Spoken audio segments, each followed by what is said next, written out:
from a fun Week 11, which saw 7 teams win after trailing at some point in the fourth quarter. That was the most since 2022. As for the Chiefs, now this is the thing, Ollie, they could genuinely miss the playoffs, which is crazy because coming into the season, I think they were number 3 in our power rankings coming into the season.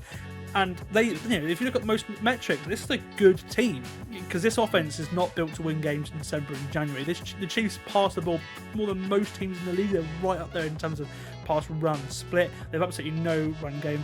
And again, I worry for that offensive line, which has got some top defensive left on the schedule as well.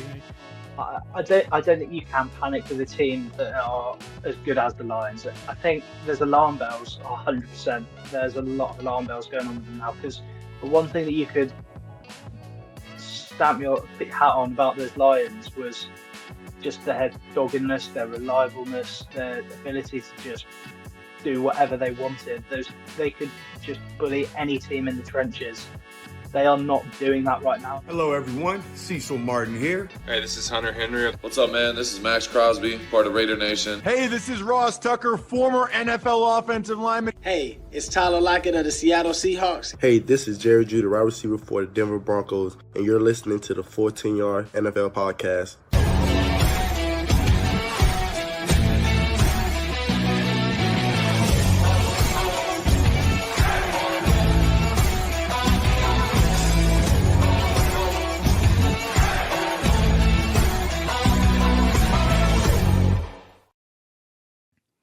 There are just 7 weeks of the NFL season remaining. The NFL International Series has now concluded. Thanksgiving is just 1 week away, and a thrilling Week 11 taught us a lot about the potential challenge and pack for the Super Bowl 60 in San Francisco in February. I'm Sam Moores. You're listening to the Full 10 Yards NFL podcast, the main show from the Full 10 Yards podcast network, which is your home for British commentary on the NFL. Obviously, our network ranges from team-specific podcasts. We have the Falcons UK podcast, for example. There's also written content on our website. There's been some more of that coming soon. There's more on that later.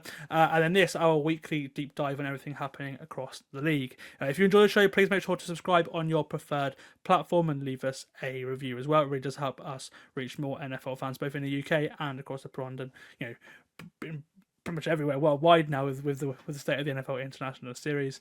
Do you want me to talk about a Week 11 that saw 5 teams secure victories by scoring on the final play of a game, which is tied for the most game-winning scores to end regulation in a week in NFL history, is one of our Full 10 Yards contributors, Olly Darcy. Welcome back to the show, Ollie. It's your first time on the podcast this season. What have you thought about the season so far?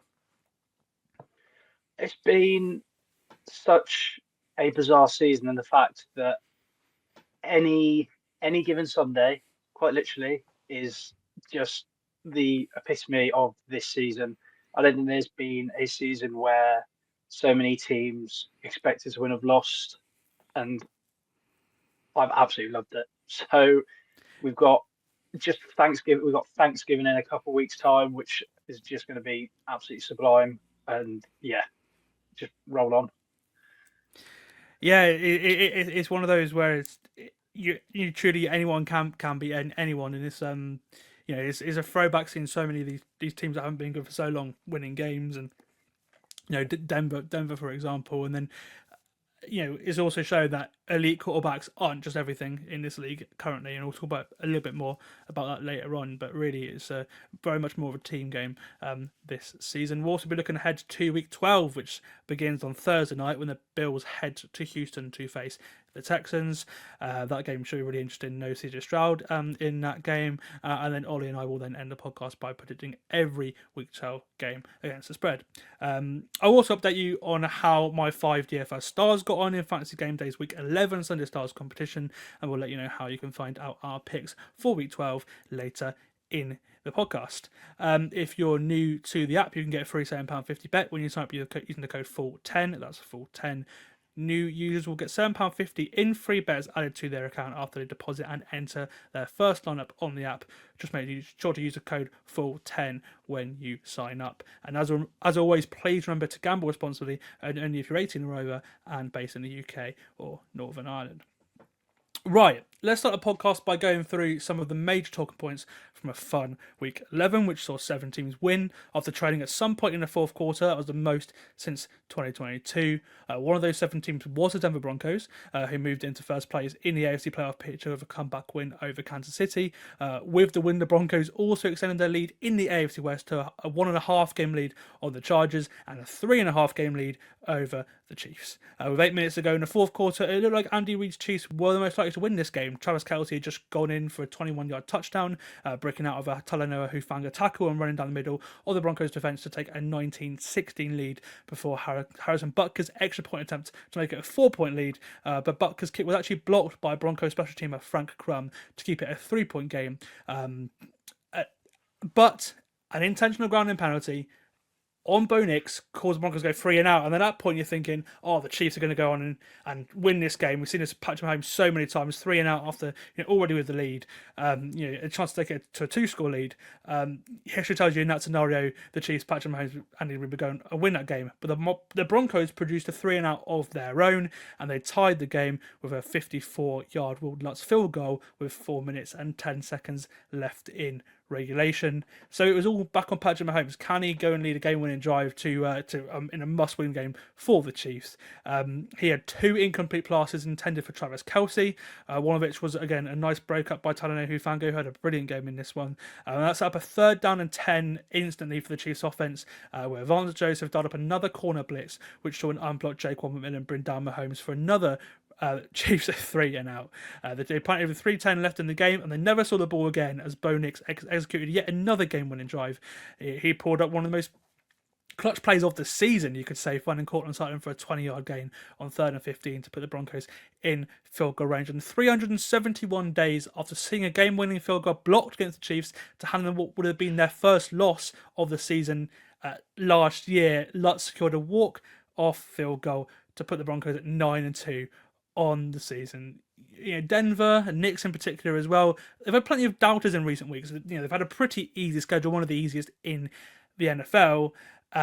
Despite coming into this game with 8 wins, they still have faced a lot of criticism, a lot of, are this team legit? That performance certainly would have shut a lot of people up. Do you think these Broncos are like legitimate Super Bowl contenders? Yeah. You have to say yes. I think they can be. I think 9-2 doesn't lie. This win certainly does not lie, especially after the kind of easy ride they may have had pre this game. But they can beat you in different facets of the game, and they can then beat you when certain facets let them down. I mean, I was just looking through stats. They only had, let's do some quick maths. Well, they had under 60 yards on the ground rushing. I mean, if you can win a game against the Chiefs without rushing the ball like that, then you've got something pretty special going on. Because if you can win games, just grinding out these games middle of the season, these are such important games, but they've got such weight to them, especially in tie-breaking situations like you'd potentially expect. I don't know where the Chiefs are going to be. To be perfectly honest, that's going to be really, really interesting towards the end of the season, whether this tiebreaker will hold any weight, because the Chiefs are just not where they should be. But the Broncos, to answer your question, definitely are Super Bowl contenders, because that defense is just the bomb. They are legit. They can do whatever they want. And in playoff football, that makes all the difference.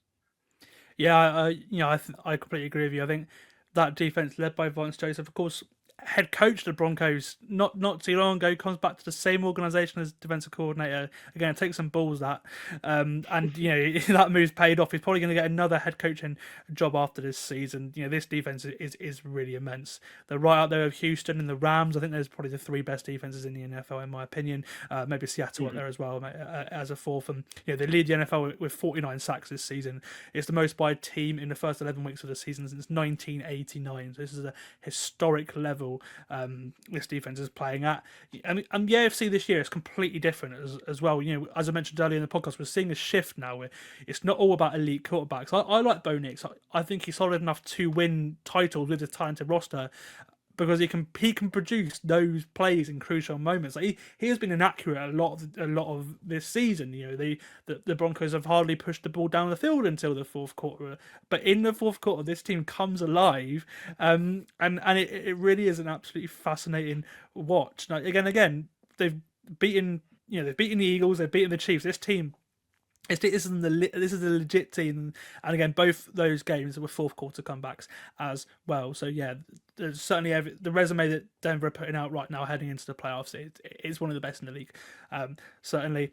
As for the Chiefs, now this is the thing, Ollie, they could genuinely miss the playoffs, which is crazy because coming into the season, I think they were number 3 in our power rankings coming into the season. Like, and they if you look at most metrics, this is a good team.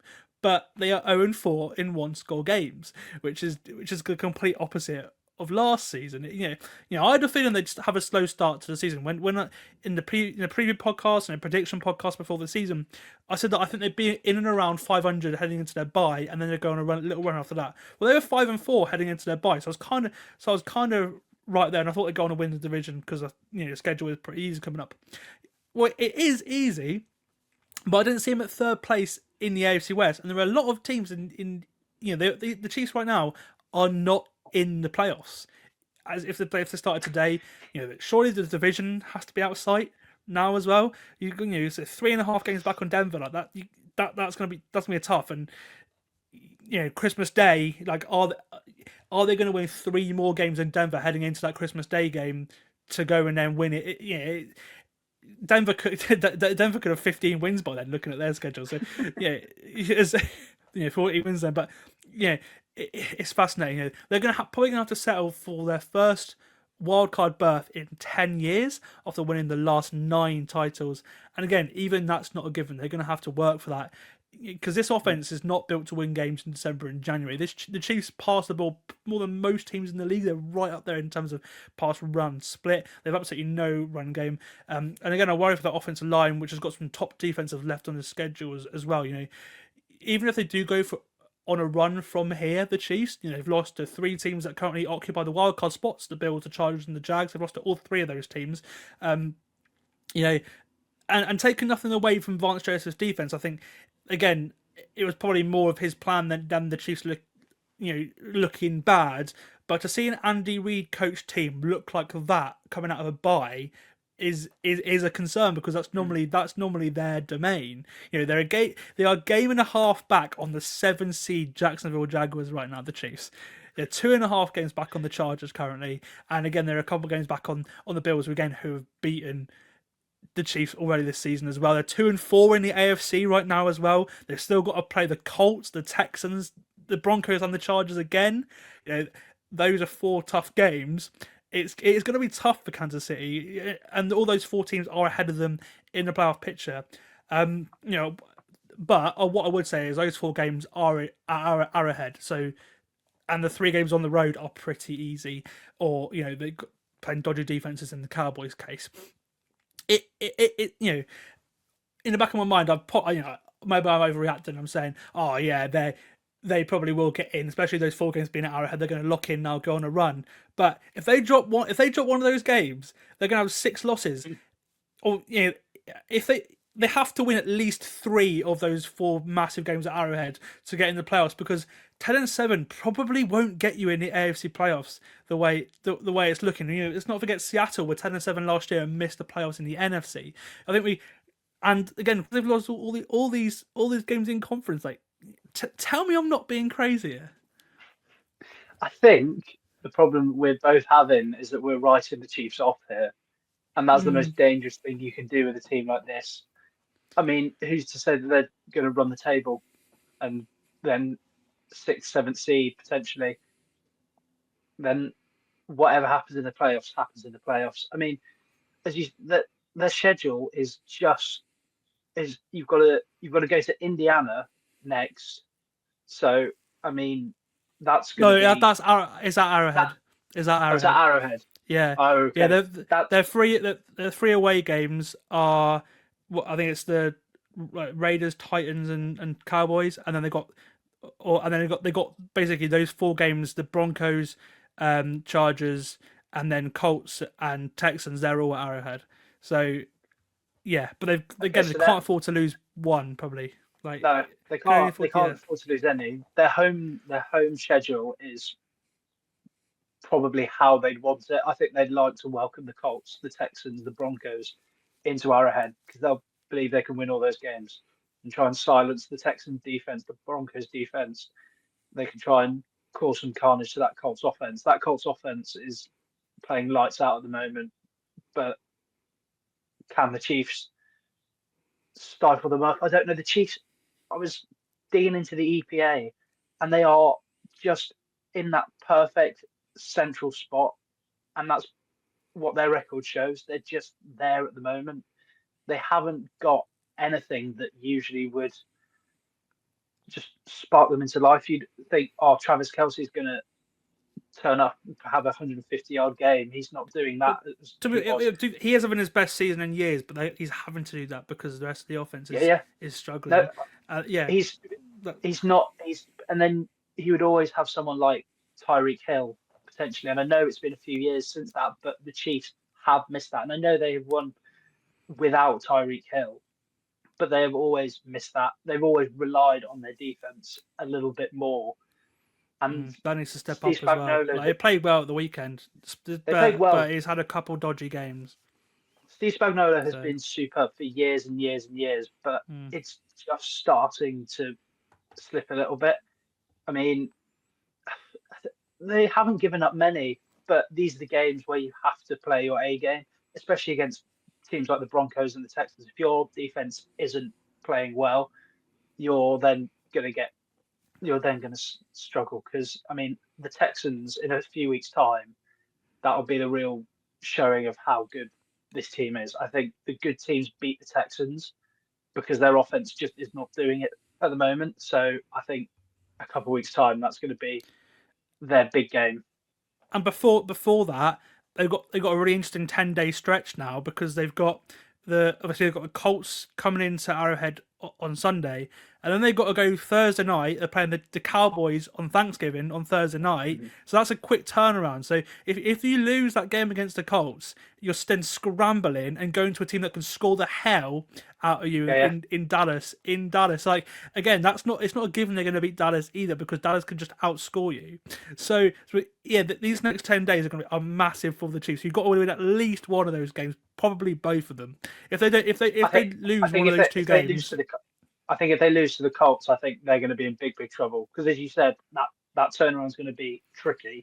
They can easily beat the Cowboys if they want to, and well-coached teams on short weeks will do that. So I've got no qualms about the Chiefs and their coaches. Do it time and time again.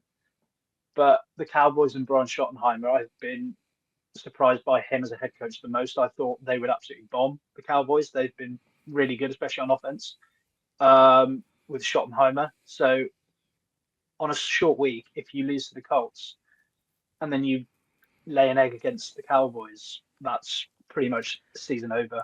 And that's that the Kansas City game, Chiefs we're talking about. Yeah, that Cowboys game may be the most watched game of the season, I think. Especially if the Chiefs lose this weekend, like everyone's going to be wanting to watch that game next Thursday. The whole rest of the AFC now. Talking about that. Interesting, really, really interesting. Obviously, the Bills is the standout performance we can talk about here. Obviously, outdrew the Bucs in the shootout, 6 touchdowns from Josh Allen. The Ravens won their 4th straight game to get to 500, but were made to work for it by the Browns defense and Myles Garrett, who had 4 sacks. And the Jags surprisingly torched the Chargers 35-6 to increase the Jags' playoff likelihood to 63%. Of those 3 games, what takeaways do you have? The Bills are such an up and down team, aren't they? I mean, what on earth is going on with those Buffalo Bills? It's just such a bizarre. And I feel like it's not the first time that they've done this. Everyone was talking about Super Bowl aspirations for them, and rightly so, and they still can.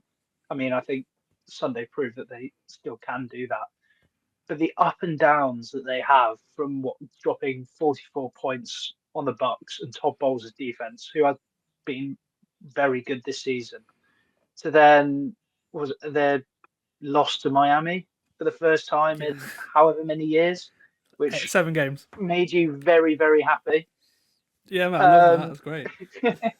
I mean, that is any given Sunday, isn't it? I mean, what on earth? They dropped the game to the Falcons as well. That Falcons loss was ugly.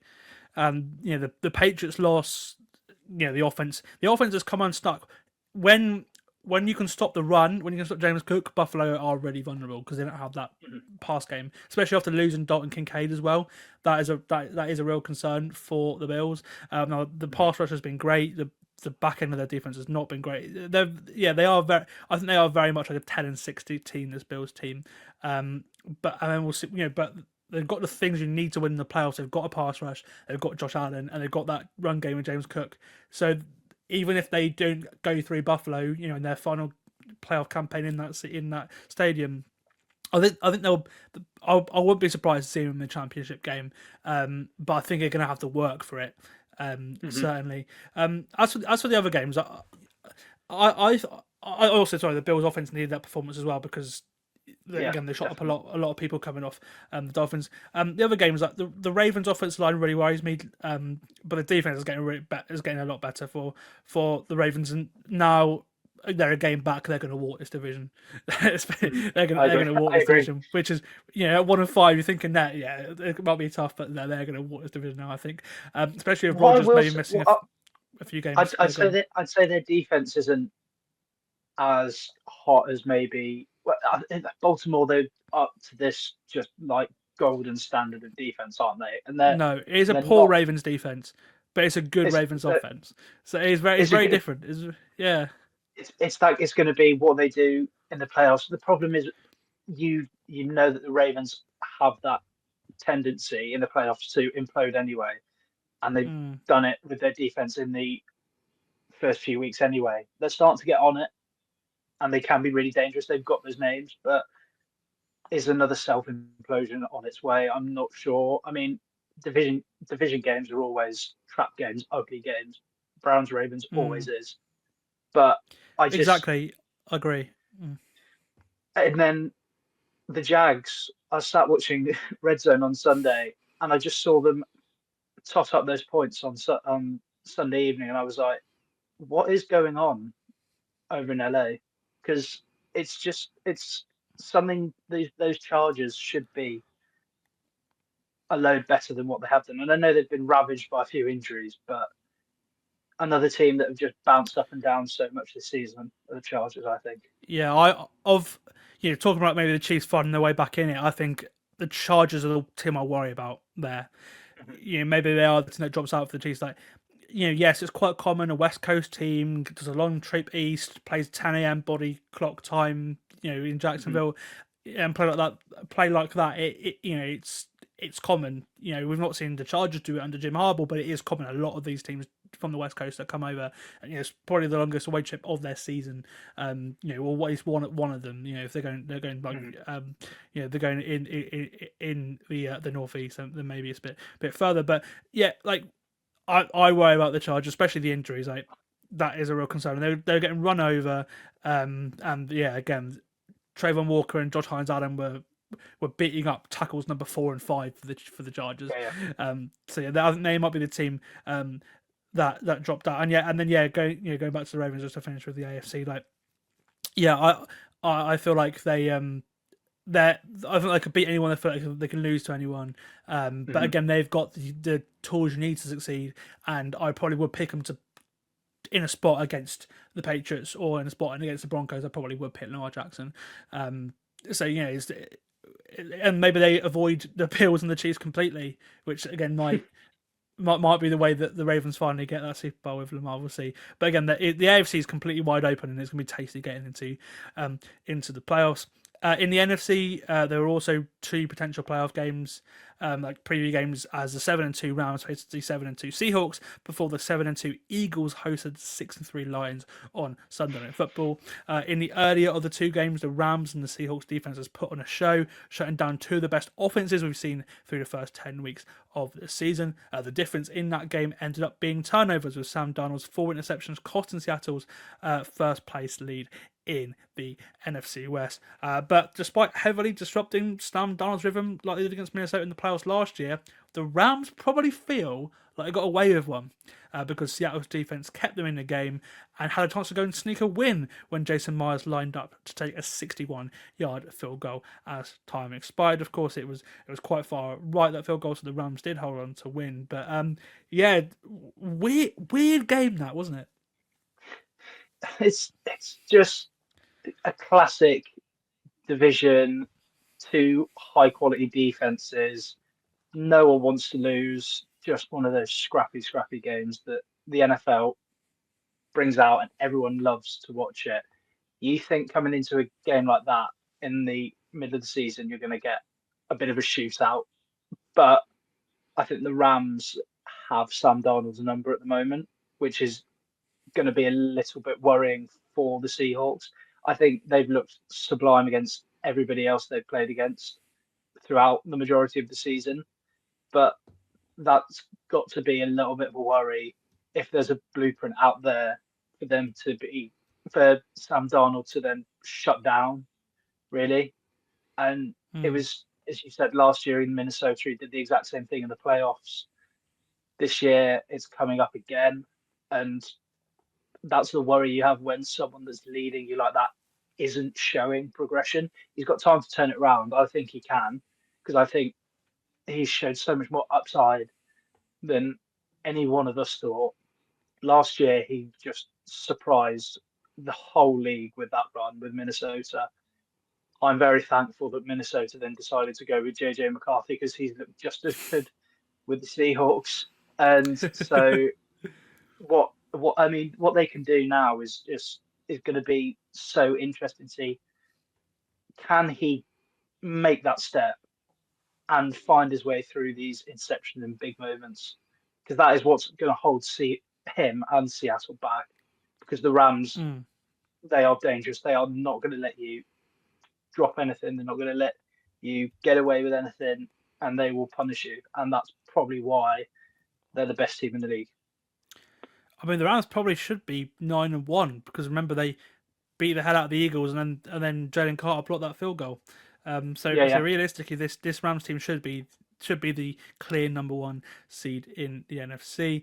I think both these teams are complete. I think they are both absolutely Super Bowl contenders. Again, wide open NFC as well. I think all these teams could be. It just depends where you play. Honestly, I think with these, I think they're both probably top 5 teams in the league. Like, if you look at Seattle's numbers, like defense incredible in terms of EPA per player, and the offense has been up there all year as well.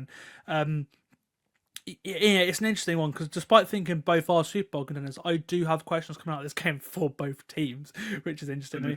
And one of them is the Sam Darnold question, as you mentioned. Like, it's not just this game. He had a poor game in against Arizona as well the week before. Obviously, the Seahawks were that far ahead. Maybe you can count that out because again, that game they had 3 scores up within about 5 minutes in that game.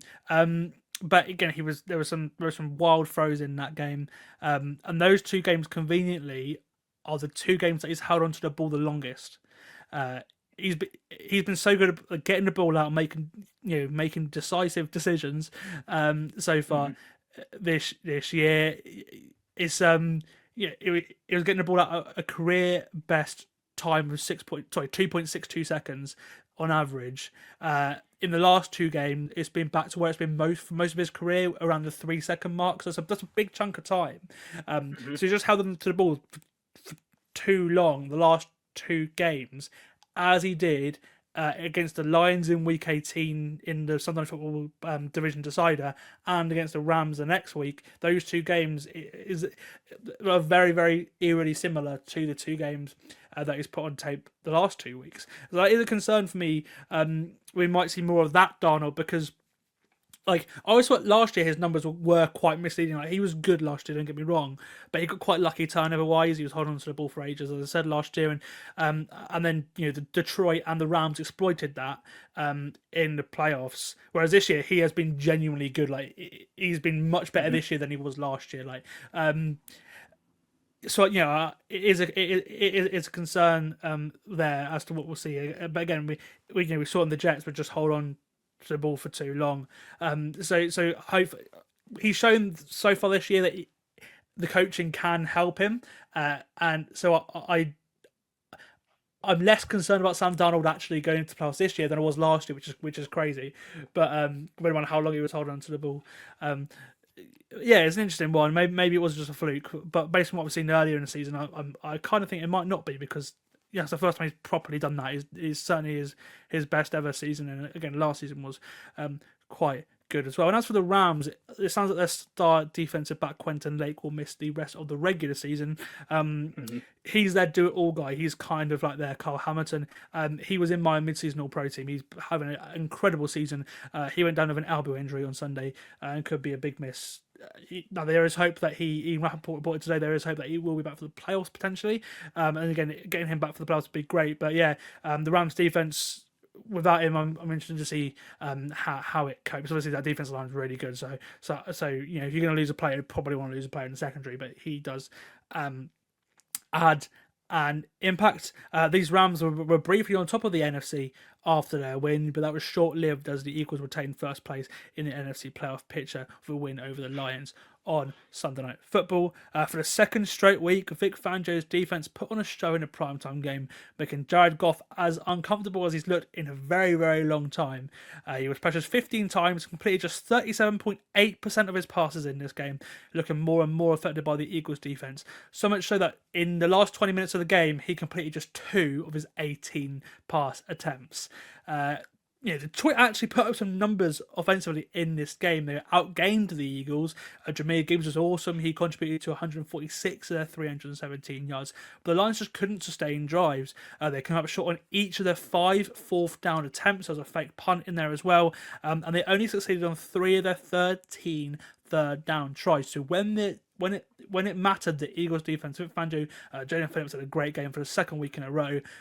They dialed up the pressure on Goff, and Goff could not cope with that.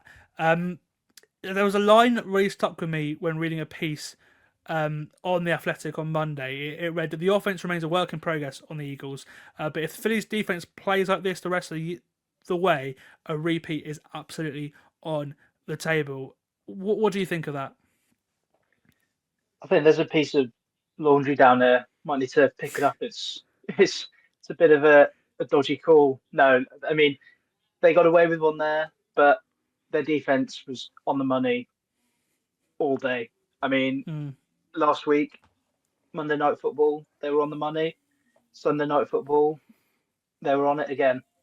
When the lights shine the brightest, this team is probably one of the best out there. I'd say Rams are my pick for me, just above the Eagles, because I think I've seen more from the Rams. But when you can win games as scrappily as the Eagles can, but then just find ways to get over the line, you've got to give them credit, and you've got to just say how good of a team they are. And as you say, if that defense can just stifle whoever comes in their way, then I think another Super Bowl is, well, it's certainly on the cards. Whether it happens, whether it's a repeat, January and February can do all sorts, but I think they are just. It's annoying how good they are and how bad the offense has been. Well, I know they can weasel their way through games, because that offense has regressed substantially over the last over this season especially. But I mean, for bits of last season, they were just really, really poor, and they grind their way to New Orleans, and then they just absolutely unloaded. Whether we're on for a similar spell, I don't know. They're just a really good team, really good teams. beat you however they want to, and that's what they're doing.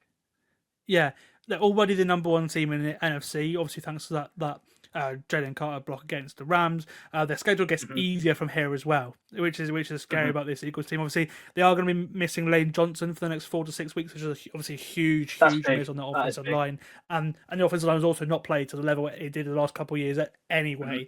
Well, it has for many years, but they've lost guys upon guys the last couple. That's really starting to show now. But then, they've already played 6 teams 500 or above. They've played the Lions, the Packers, the Broncos, the Bucs, the Rams, and the Chiefs. They are 5-1 in those games. I think they're brutal schedule. And and they're 8-2. It just shows, doesn't it? It just shows what they can do when their offense is probably the worst it's been in 2-3 years. That's just. The Jaden Phillips addition has just been inspired. He single-handedly potentially sorted that defense out on Sunday. He came off the shortest of weeks on Monday Night Football last week and caused the Packers a lot of issues.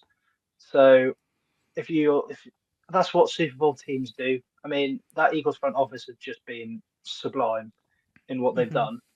And they're reaping rewards. Absolutely. As for Detroit as well, they're an interesting one. Obviously, had they got that, you mentioned the call against AJ Brown, at the end of the game, had they got that call, had they not got that call, had they forced the Eagles to punt, had they got, I still don't think the Lions would have won that game. I don't think so. If I'm being honest, even if that call didn't go against them, I still think the Eagles would have won that game. But they've now fallen out of the playoff picture as things stand. They're 1-2 in a very competitive division as well. Do you think it's time to panic about these Lions, or do you think they'll be okay? I don't think you can panic with a team that are as good as the Lions. I think there's alarm bells, 100%. There's a lot of alarm bells going on with them now, because the one thing that you could put your hat on about those Lions was just their doggedness, their reliableness, their ability to just do whatever they wanted. They could just bully any team in the trenches. They are not doing that right now, and I don't know whether that's come from losing Aaron Glenn and Ben Johnson, or whether they've just lost a little bit of their edge. I don't know. I think Dan Campbell giving himself the offensive play calls has not been a good decision. Well, say that. They've scored 44 points. I know they look good against Washington, but Washington have not been overly impressive. They haven't been nowhere near the NFC Championship team that was last season. That offense with Marcus Mariota is just nowhere near what was last year. Even with Jalen Daniels, they haven't been where they have been. So they dropped 44 points last week. But if teams start to mess with Jared Goff, he would always, I feel, he would always have Ben Johnson to fall back on, and Ben Johnson is just out of this world. Whereas now, the offensive line's been banged up for Detroit, and you could tell that in the game. So obviously that's the thing with them. I think they'll be all right. They've had a pretty tough schedule. I think they'll be fine. They've only played 4 home games as well. They've got a lot of home games coming up. I think 4 of the next 5 games for the Lions are at Ford Field. So they've got a big run on home games now.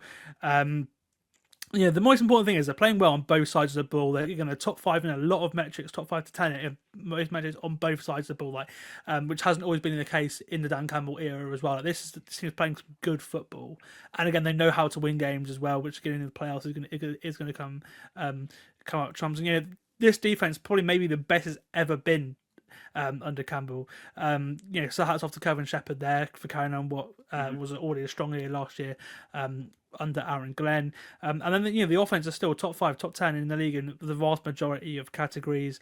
They're still a very good football team. I don't think they've missed a chance to win the Super Bowl yet. Would it be harder if they don't win the division? Yeah. But for me, they're probably still favourites of the division. If you look at the injuries that Green Bay have got, Chicago haven't really played anyone legit yet. I think the Lions are still the favourite for the division. And as I said, 4 of their next 5 games are home games. I'll assess them at the end of that run. The division actually has a new leader. I mentioned it earlier on. The Bears, who have won their 7th in 8 games. They won that on Sunday. They impressively keep finding ways to win one games. But they are 1-2 in the division, so it's a very slim lead. And they're 0-2 against teams with winning records, having played the easiest schedule in the league so far. I mean, it's impressive stuff to keep finding a way to win. Obviously, 7 wins for Chicago is brilliant. But would you agree with me that it's still a sort of case of wait and see about the Bears? 100%. I think seeing the Bears on top of the North is bizarre for the whole league, especially as someone that follows the North quite a lot, and having seen what a just terrible franchise they've been in the last couple of few years. Just the way they've been run has just been disappointing. And for a team as with the stature of the Bears, to see them dwindling as they have been, it's been disappointing. So to see them back up where they are is good. I think they've got a lot bigger tests coming up for them.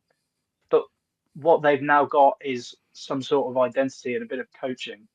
I think you look at Ben Johnson's offense; it's exactly the same as it was in Detroit. Exactly the same, which is really nice already to got to be. That's got to be something that Bears fans are going to love to see. But you're winning 1-score games. Teams that are poorly coached do not do that. The Bears are doing that, so they've got to be happy with that. I mean, I don't think I've seen a team that's won 7 out of 8 games but have got a negative point differential. That's probably one of the most bonkers stats out there in what has already been such a bizarre league. But they're winning games, so you've got to give them credit. I mean, I've been their biggest haters for as long as possible as a Packers fan, and they've got a lot of tests to come. But you can't knock them, as you said to me a couple of days ago. You can't knock them for what they're doing.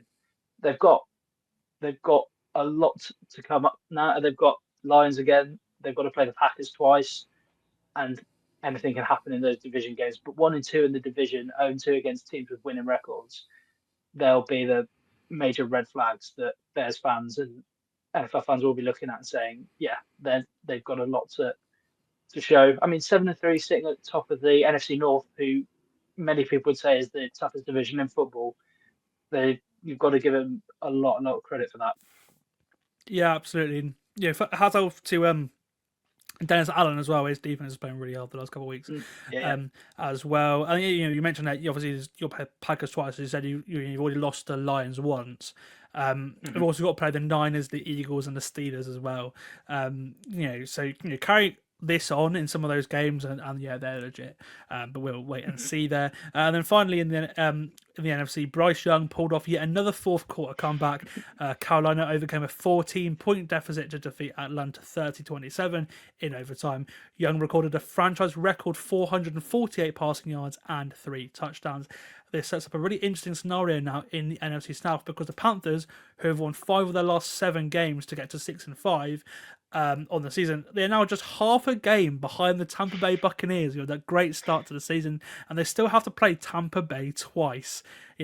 Whilst the Panthers are another team that have had a really easier schedule, you can't help but admire their turnaround on defense under Edjo Evero, because this was the worst defense in NFL history in a lot of categories last season. They're now playing so well. Obviously, got Derek Brown back, which was huge in the middle of that defensive line. But the turnaround under Edjo Evero, who again was a head coach candidate a couple of years ago when he was in Denver. And the offense, Bryce Young keeps finding ways to get his team back in games. Despite the fact that he's not really got the best set of weapons. Tetairoa McMillan looks really good as well as a rookie. You've got to applaud Carolina's ability to stay in games, and they've got a really, really interesting slate now, playing the Bucs twice later on in the season. I think the Panthers get a lot of stick. I think they've looked pretty good for what we've seen in the last couple of years from them. They look a lot better. They look so much. I don't know what Dave Canales has done. I think Evero as a defensive coordinator is superb. I think he should be a head coach. I wanted him to come to the Packers a few years ago when he was back at Denver, and when I think he was a DB coach. Well, actually, he was a DB coach at the Rams when I was wanting him to come over. I think I've seen him just cause havoc anywhere he goes. I think he's been superb. He's turning around him and Canales are turning around a team that is not very pretty in terms of roster talent, and they're making them. They're banging. They're bringing out wins, grinding out wins.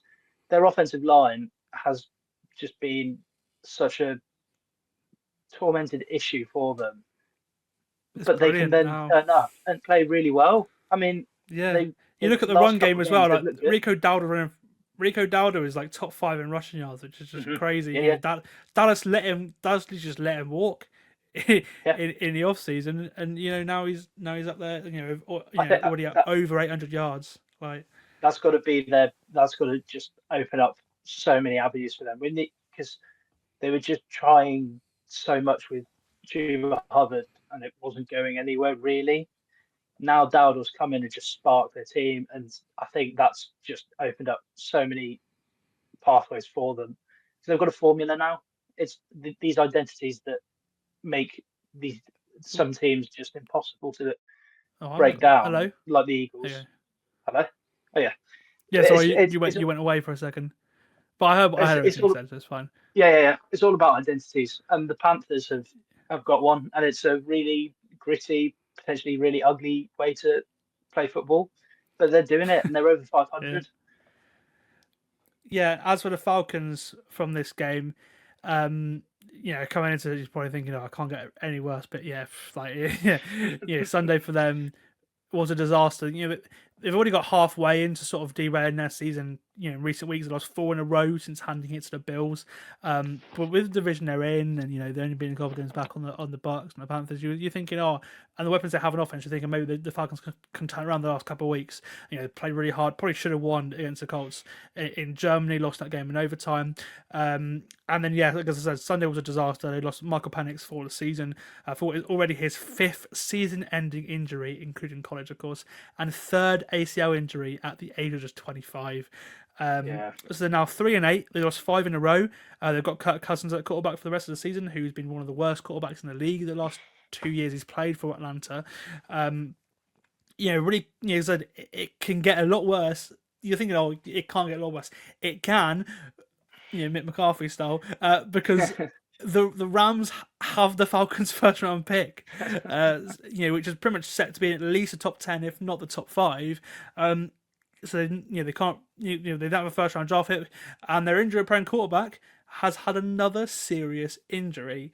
And the coaching staff, head coach Raheem Morris, offensive coordinator Zach Robinson, I've seen people calling for their heads for a couple of weeks now, especially Robinson, and the GM Terry Fontenot. I mean, again, they're all in very, very hot seats, and with Fontenot, he's had a really good draft class, and I think that might save his job. The coaching staff, I think, the 2 pass rushers that. Yeah, the 2 pass rushers that he drafted in the first round have hit the ground running. This Atlanta pass defense has been one of the best in the league all season. So that move has panned out for them. It's just the problem is you've got an injury-prone quarterback with his 3rd ACL injury.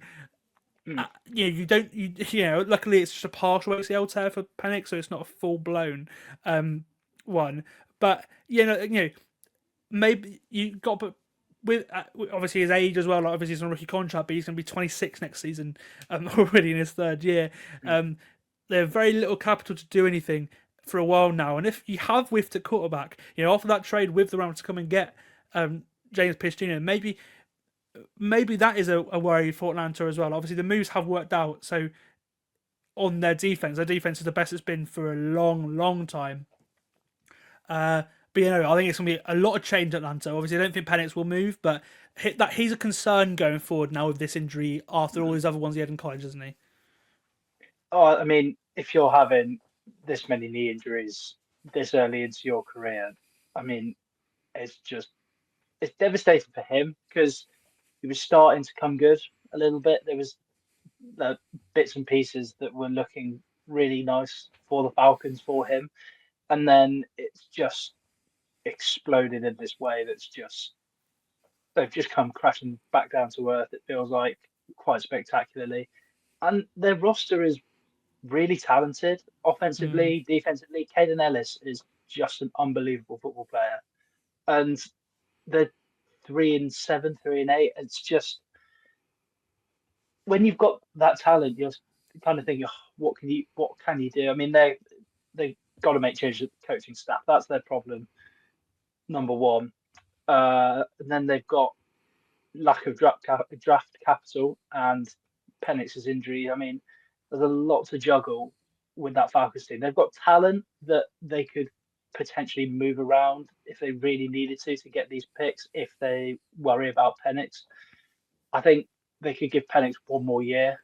I think he's shown enough to be able to do that. If his knee injury just doesn't go away, or if it's just a mental block for him, then they will maybe have to move on. So even though they don't have their top 10 pick, I think they can get away with it just because of the talent on their roster. They've got to then pick up some head coaches, some good offensive minds.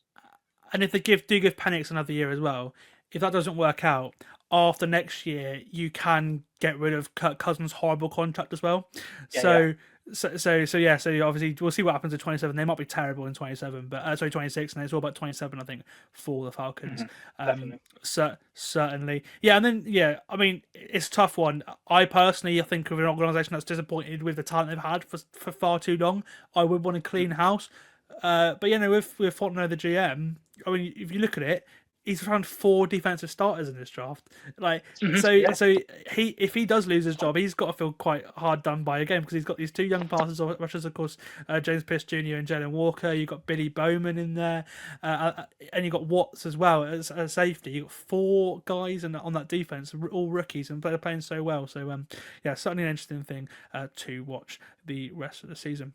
Okay, I just thought I'd interrupt my chat of Ollie to bring you our final instalment of DFS Stars on the podcast. Don't panic though, this isn't the end of our weekly daily fantasy coverage provided by Fantasy Gameday. Our weekly lineup advice will move to the 14 Yards website from this week forward due to my own personal commitments. Our writer Charlie Grace will be taking on the series throughout the rest of the season, so look forward to that on our website and across social media later this week. As for how my 5 DFS stars got on last week, it's probably a good job that I've had to step aside, because we had, I believe, our 4th bad week in a row. It might have been the worst one of the lot, actually. It just really didn't go our way. Josh Jacobs leaving the game with a knee injury really hurt us, as he was my captain pick. He would have scored you guys just 8 points, being ruled out after taking 7 carries for 40 yards. The Sunday Stars competition is won and lost in a certain way, and that's mainly the captain spot. So if that doesn't go with you, it's likely not going to be a money-winning week. And so that injury would have really put you guys on the back foot. So I'm sorry about that. But obviously we want to know who's going to go down with injury. Elsewhere, I mean, Davis Mills was a decent pick at quarterback, ending the week as the 10th highest scoring QB. So he's been a top 10 fantasy QB the last 2 weeks. So he was a great pick for his value, the 21st most expensive quarterback on Sunday, so the value there was just tremendous. Running back, I mean, Jalen Warren again looked to be for a really, really massive mega day. As I predicted against the Bengals defense, which again is one of the worst rushing defenses in NFL history so far this season. He got 62 yards in his first 10 carries before leaving the Steelers win over the Bengals in the first half. He played about 28% of snaps. Imagine what would have happened if his snap count would have doubled and he stayed in the game. Again, really tough luck there, because it wouldn't have probably mattered because of the Jacobs injury, but again, Warren was a decent pick, but would have been a decent pick had he, again, not gotten injured. It's a terrible week there. Our receiver, that was bad. That was a bit of a whiff there. Again, on the premise of it, it made sense. A couple of strong performances for Khalil Shakir. Dalton Kincaid gets injured. You'd like to think his target share was going to go up. I was expecting him to match, if not better, the 8 targets a game he was averaging since the Bills bye week, but that didn't happen. He was shut down by the Bucs defense, who just took away everything really immediate underneath like Shakir normally plays, and just 3 targets. He only caught one of those targets for a loss of 3 yards. That was a disaster, because it really looked like he was poised for a breakout. And then it didn't. Yeah, tight end didn't get any better really. Ronnie Gazan didn't have a great day. To be real, pulled in just 2 of his 5 targets for 41 yards. So yeah, not exactly that I wanted to end my DFS stars run on, but that's how it goes sometimes in fantasy. Make sure you check out Charlie's picks each week over on the 14 yards website. All links to that will be in the description below, and hopefully he'll bring you a lot more luck than I have managed lately. All right, that wraps up our final DFS Stars installment on the podcast. Back to Ollie and I picking every week 12 game. Right, let's finish the podcast by picking all of week 12's games against the spread. Before we get into it, as there are only 7 weeks left of the season, I just wanted to give you a quick score update. As it stands, I have a 6-game lead over the guests. I'm sitting on a record of 78 and 84. Whilst the guests are currently at whilst the Gets are currently at 72 and 90. The gap was 7 games heading into week 11, but Reach PLC's Charlie Wilson reduced the gap to just 6 by becoming just the second guest to beat me so far this season. Yeah, only 2 guests have beaten me. It was Ben Isaacs and then Charlie Wilson last week. He went 7 and 8, whilst I produced a 6 and 9 record with my picks. So the target, Ollie, is just to beat me this week. Yeah, that'd be nice. I'd like that.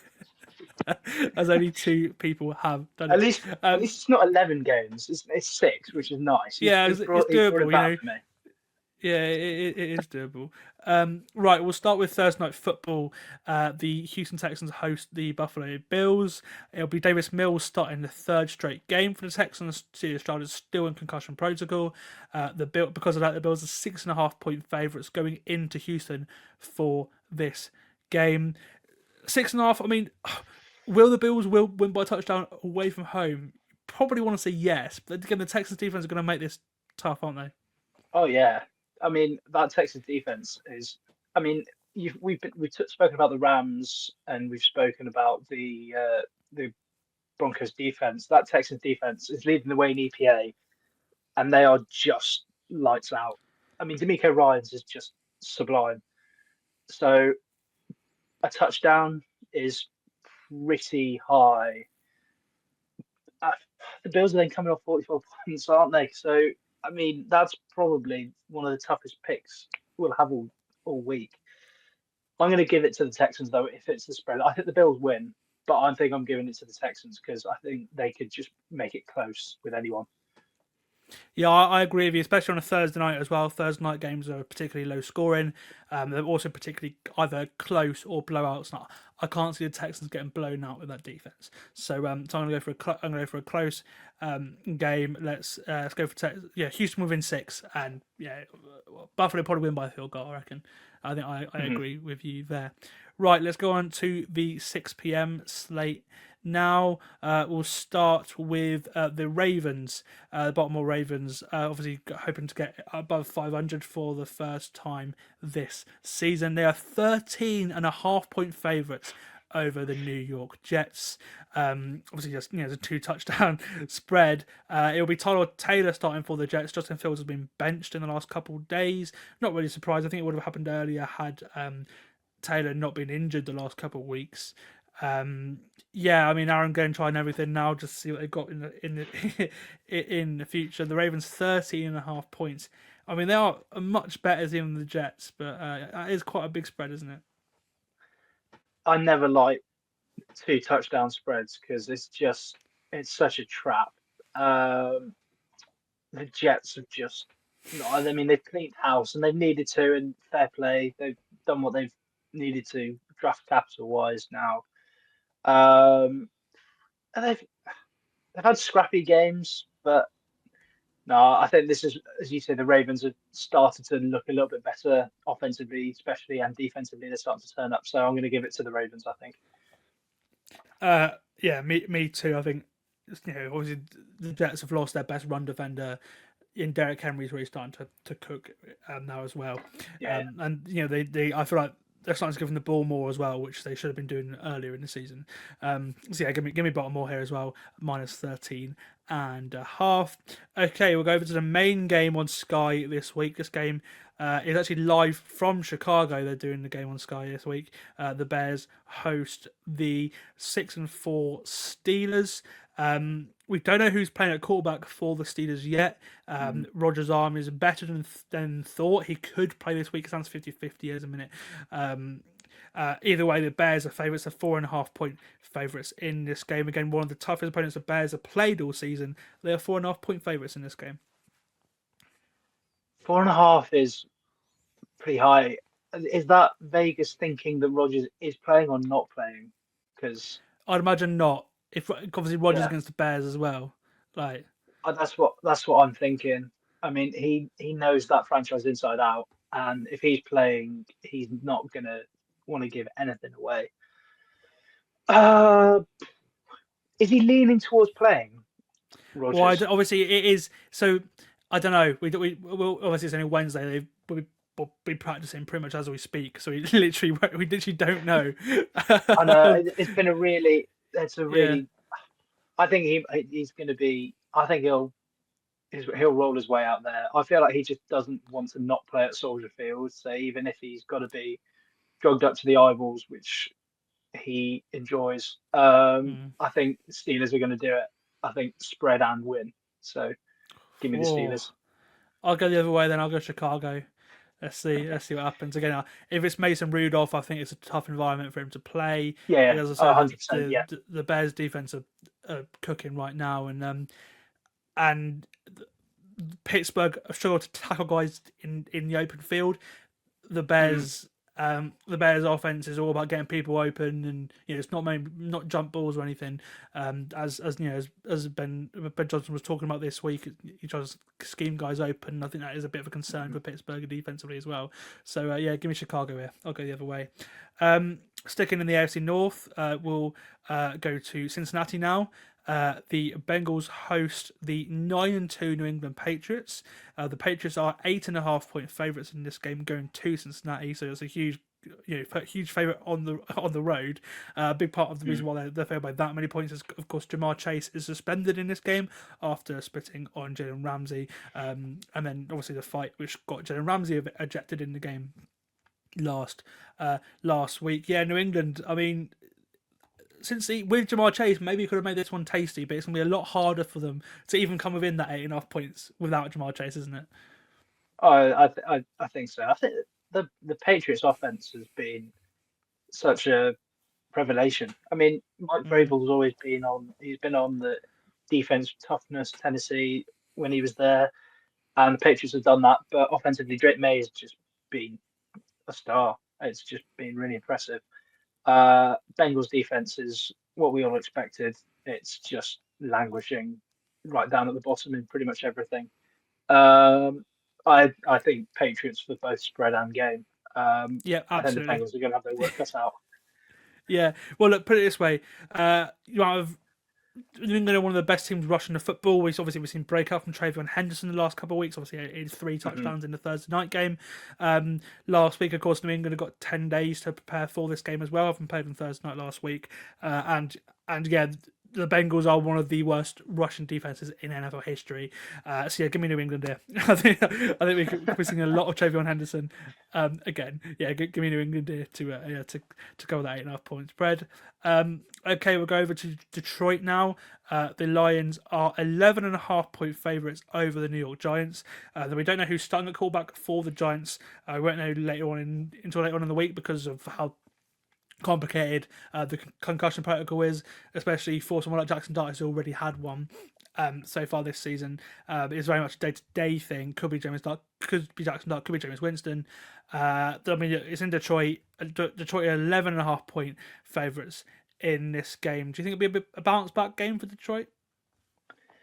Yeah, I think it'll be a bounce back game for them, especially at home. The Giants had a lot of injuries last week and they still looked pretty decent. I think the Packers kind of helped them a little bit. But I think the Giants are getting a little bit of unfair slack. I think last week they looked a lot better than they deserve credit for. I mean, interim head coach bounce. Winston came in and just shook everything up in media week because that's what he does. And he had some good throws on him. Even if he plays, are they covering that spread, especially if Jackson Dart's back. I think there's a lot more. Darius Slayton coming back as well could be big. I think the Lions will win, but I think the Giants can cover it. So I'm going to give that to them. I'll go for the Lions then. The Giants' defense has been disappointing so far this season. The Lions can score points against the Giants' defense. They also the Giants' defense struggle against the run, and obviously Detroit are going to feed the ball to Jimmy Gibbs and David Montgomery as well. So I do quite like the Lions in this one to cover that 11.5 point spread. We'll go over to the Packers now, sticking in the NFC North. The 6-3-1 Packers host the 4-6 Vikings. This game was on Sky Sports Plus. Great news to the Packers on Josh Jacobs. It's not a serious injury. In fact, he could play in this game. It's day to day as it stands. His knee injury. Obviously, first time JJ McCarthy's played the Vikings. They played the Packers here as well. The interesting game there. Yeah, this is an interesting one. Packers are 6.5 point favourites. I'm assuming you're picking the Packers here. I'll pick them. I've not liked the spread on any Packers games this season because it's been a very up and down season for them. Josh Jacobs' news is good. He's not been running the ball as well as potentially last year. He's continuing that one season on, one season off. It's been bizarre. Yeah. Packers' O-line has not been good. It's been really poor for the Packers standards. But Jacobs hasn't had that juice. Emmanuel Wilson might play, and he's looked really good, to be fair to him. 6.5. JJ McCarthy's not been overly impressive. In my eyes, I think the Vikings are in a little bit of a tailspin. So I think this is going to be a Packers just to cover the spread. I think give them 9-10 points. I agree with you. Yeah, I agree with you. I think obviously McCarthy and Justin Jefferson, that connection's not there. It really isn't. Mm-hmm. And obviously with this Green Bay pass rush as well, I think he could struggle under that as well. Especially obviously rookie playing against Micah Parsons, he's really started to heat up in the last couple of weeks. So yeah, give me Green Bay to cover that 6.5 point spread.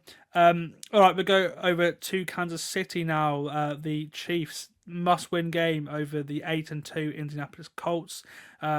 The Chiefs, the 5-5 Chiefs, are actually 3.5 point favourites over the 8-2 Colts, who are coming off a bye, which is crazy. Especially the Colts coming off a bye as well. This game is available to watch on Channel 5. It's always free to air in the UK. I mean, that's an interesting one. Kansas City being favourite, isn't it? I mean, Vegas always love to do it, but I feel like that's pretty egregious. I know it's must win, and I know that they'll come out the blocks and they'll try and do whatever they can. But Indy have just been superb all season. Whatever's come their way, they've just been able to get through it however they want to, whether it's in overtime or whether it's beating teams by 30 plus points. So I think they'll do it. I think they'll cover the spread, and I think they'll win. So I'm going to go with the Colts. Sure, I'll go the other way then. I'll go with the Chiefs. I'll go for the Chiefs. I think it's just such a big game for them. It's at Arrowhead as well. Screw it. They'll win by 4. Screw it. It's totally possible. I mean, they could come out and win by 10, 14 points because that's what they do. But that's going to be arguably game of the week, I think. Oh yeah, absolutely. And then we'll finish off the 6 p.m. slate with the Tennessee Titans, obviously the only remaining 1-win team. They host the Seattle Seahawks. The Seahawks are 13.5 point favourites away from home in this game. Well, it just shows where the Tennessee Titans are at. I mean, look, again, it's another long-ish away trip for Seattle, playing again at 10 a.m. body time for them, so that could be a bit of a trap in terms of the spread. But I mean, they're rightful favourites against this Titans team. I really wanted Tennessee to get that win last week. I feel like they they're they're almost there. I think, but I mean, it's clear that they're just ways off where an NFL team should be. Cam Ward's had sparks and spurts of good play. I think you can't judge him off this year really with the team that Tennessee have got. Especially now yeah, Calvin give me the Ridley's out for Seahawks. the season as well. Like, Yeah, without I Calvin mean, Ridley, their injury yeah. luck, his injury luck has just been atrociously poor. So they're on their backside right now. The Titans, I think they're waited for April's time. Yeah, Seahawks, I think a bit of both. They've been really good at beating poor teams properly. So yeah, Seahawks for me. Yeah, I agree with you. Right, let's go on to the 9 p.m. slate. Now we'll start with the exclusive game to Sky this week. It sees the 3-7 Cardinals host 6-4 Jags.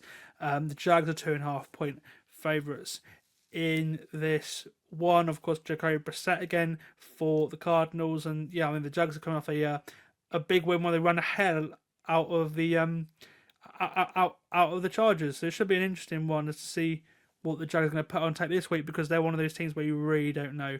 They're 2.5-point favourites going to Arizona in this game. They've been such a bizarre team, the Jags, this season. I mean, you throw 35 points on the Chargers, and then some of the eggs they've also laid this season, so bizarre. And then what, Jacoby Brissett's 45 completions last week, and then Yeah, still most NFL losing by history. Yeah, I know. yeah. And then Yeah. we're still losing by 19 or something stupid like that. It's just, that's where the Cardinals are at the moment.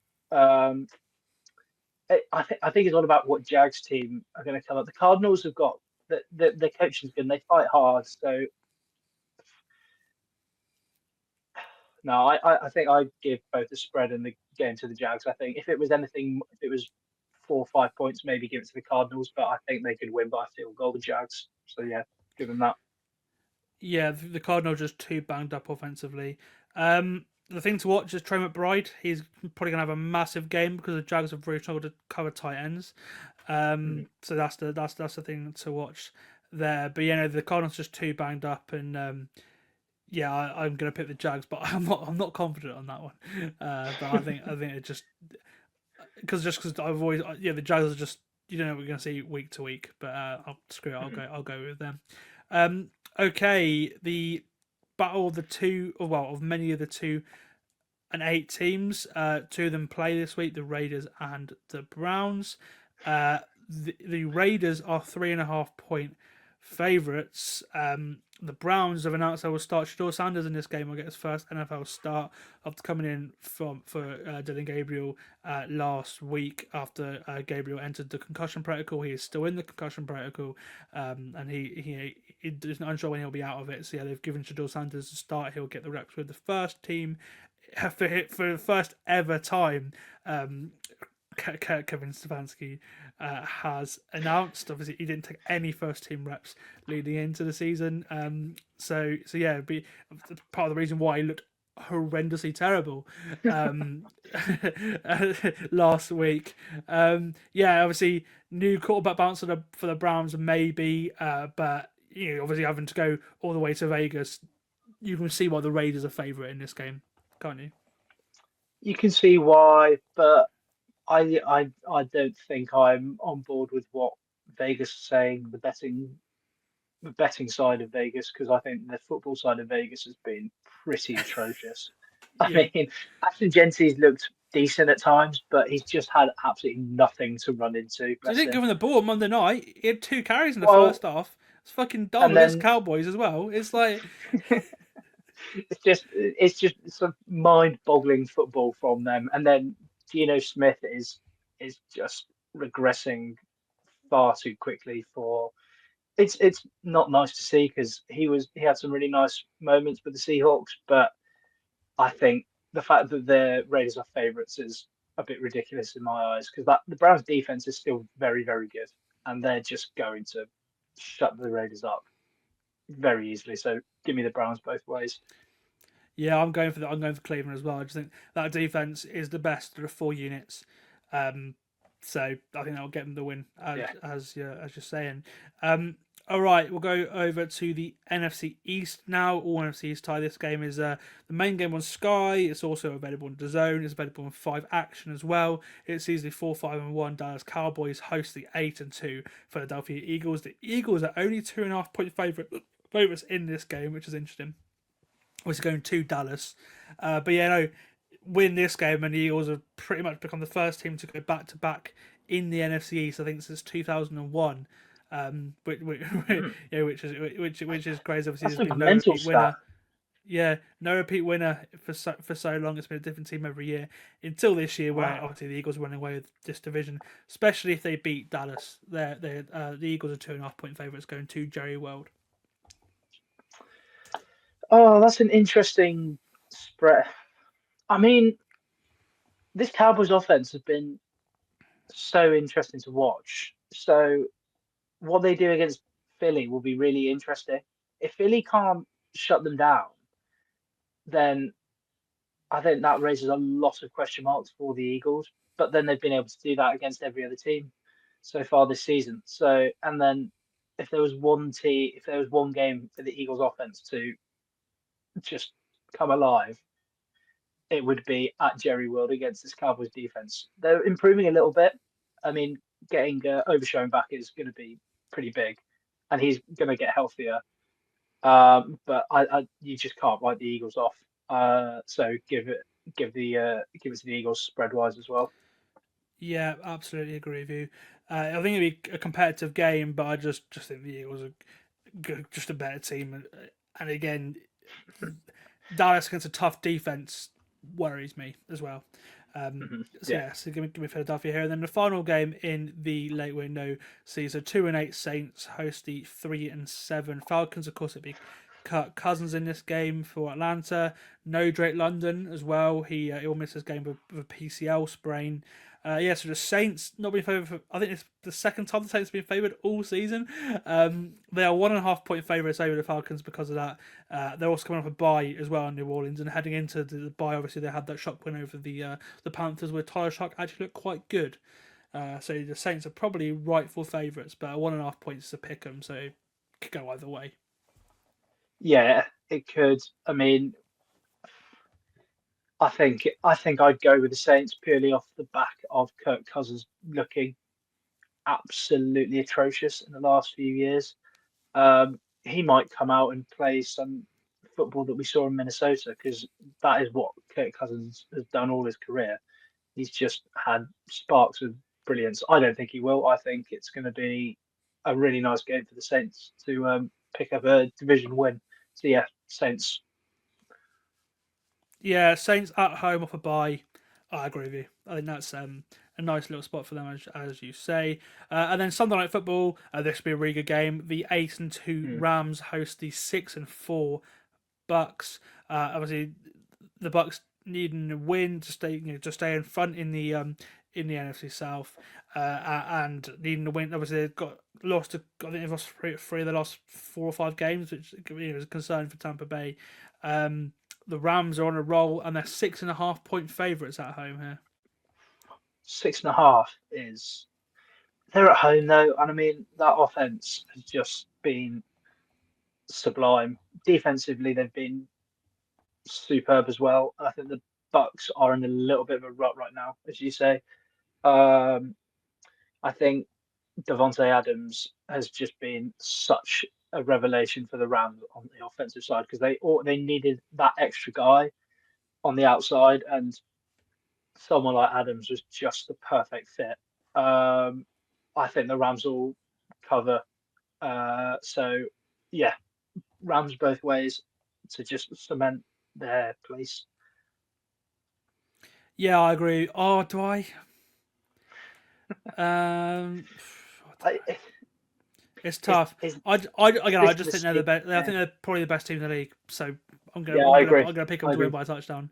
But again, it's tough. Obviously, Tampa can make this game interesting. Probably, we wouldn't be surprised to see Tampa win it. But I'll go for the Rams just because I'm not going to pick against the best team in the league, in my opinion. Monday Night Football, sticking in the NFC West, the 7-4 Niners host the 6-5 Panthers. Obviously, 2 NFC West against NFC South team games on prime time, which was very weird.